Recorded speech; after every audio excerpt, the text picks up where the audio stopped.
جو جتنا زیادہ عقل مند ہے وہ اتنا کم بولتا ہے۔ حال کے بدحال ہونے کے باوجود مستقبل کے خوشحال ہونے کی امید نہیں چھوڑنی چاہیے۔ یاد رہے اللہ رب العزت صرف عبادت والوں کا ہی رب نہیں بلکہ ندامت والوں کا بھی رب ہے۔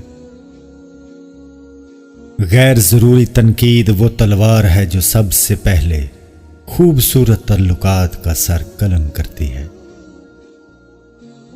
اگر آپ زندہ ہیں تو غلط باتوں کی مخالفت کرنا سیکھیں، کیونکہ لہروں کے ساتھ لاشیں بہا کرتی ہیں، تیراک نہیں۔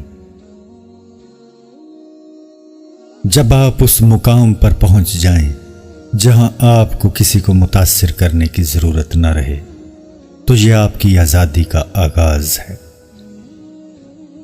بربادی ناکامی سے نہیں بلکہ ناکامیوں کے ساتھ سمجھوتا کرنے سے ہوتی ہے، لہذا انداز بدل بدل کر کوشش جاری رکھیں، کیونکہ ضروری نہیں کہ مقدر کا دروازہ ہمیشہ پہلے دستک پر کھل جائے۔ 4 چیزوں کے بغیر 4 چیزوں کا دعویٰ غلط ہے۔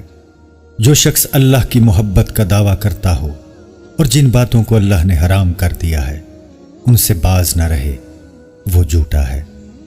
جو شخص جنت کے طلب کرنے کا دعویٰ کرے اور صدقہ و خیرات سے باز رہے اس کا دعویٰ غلط ہے۔